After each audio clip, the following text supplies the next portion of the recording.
माखन चोरी की पवित्र लीला हुई। श्री कृष्ण का उखल बंधन हुआ। श्री कृष्ण ने मिट्टी खाई तो मां को लगा मिट्टी खाता है, पर भगवान तो ब्रह्मांड के स्वामी हैं। भगवान ने एक बार दर्शन भी दिया कि देख मैं कौन हूं। तो मैया को जब पता चला कि ये तो भगवान है, फिर भगवान ने स्वजन मोहिनी माया डालकर और मैया को फिर से माया में डाल दिया कि मेरा लाला है, भगवान नहीं है। यमलार्जुन वृक्षों का उद्धार हुआ।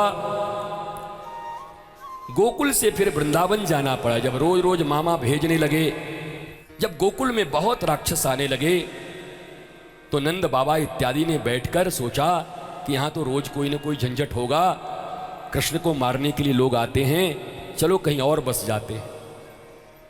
तो फिर वो चले गए नंदगांव। गोकुल से भगवान कहाँ गए? नंदगांव। वहां जाकर के यू शेप में सब बना, रक्षा के पूरे विधान बनाए गए कि लाला का कोई नुकसान न पहुंचा पाए। भगवान भी सुरक्षित नहीं है, उनके माता पिता भी परेशान है। बताओ, भागना पड़ गया एक जगह से दूसरी जगह, और तुमको नागपुर के एक मोहल्ले से दूसरे मोहल्ले में जाना पड़ जाए घर चेंज करने के। हम भगवान का पूजा करते करते थक गए, नहीं करना हमको पूजा। बताओ, मोहल्ला बदल गया तो ये हालत है तुम्हारी। ठाकुर गांव ही बदल दे रहा है अपना। छोटे से ठाकुर के पास इतनी इतनी समस्याएं आती हैं, माता पिता लेकर उनको नंदगांव वृंदावन चले जाते हैं। वहां जाकर के वत्सासुर का वध किया। वत्सासुर का अर्थ है गायों के प्रेमी है ठाकुर जी। तो गाय के बछड़े का स्वरूप बना करके एक राक्षस आया ठाकुर जी को मारने के लिए, क्योंकि पता था ये गौवध तो करेंगे नहीं और हम इनको मार देंगे। आज भी ऐसा हो रहा है। तुम्हारे ही महाराष्ट्र में कसाब आया था, कलावा बांध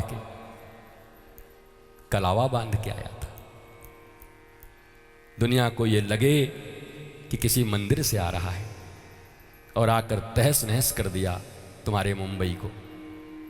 कितने लोगों को मार गया ताज में। कोई वत्सासुर आज से नहीं आ रहे हैं, पहले से भी आ रहे हैं, अभी भी आ रहे हैं।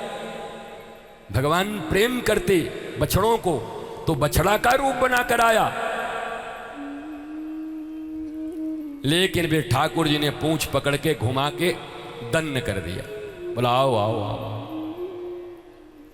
तो केवल छाप तिलक लगा लेने से नहीं, लगाना ये नहीं, जरूर लगाना, सब लगाना। भारतवर्ष में तिलक लगनी चाहिए। भारतवर्ष में अपना सनातनी वेशभूषा पहनना ही चाहिए, लेकिन उसके साथ साथ शास्त्रों का ज्ञान भी हमें होना चाहिए। ऊपरी रंग भूषा अच्छी है, परंतु भीतर से खोखला होने पर काम नहीं बनेगा। इसलिए भीतर से भी शास्त्रज्ञ होना होगा, वेदज्ञ होना होगा, श्रुतज्ञ होना होगा।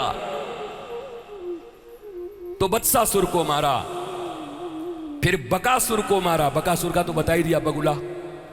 यद गत्वा निवर्तन्ते, जो एक बार मेरी शरण में आ जाता है फिर मेरे पेट से नहीं निकलता है। ऐसे ऐसे बगुला भगत भी हैं दुनिया में।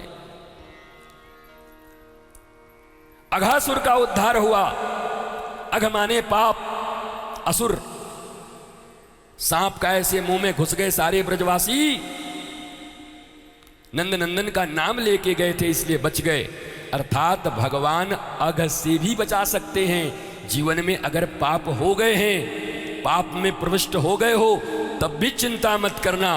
अघासुर मर्दन भगवान नंद नंदन हमारी पाप से भी रक्षा करेंगे, अगर हम उन पर विश्वास करेंगे, उनकी मित्रता को रखेंगे।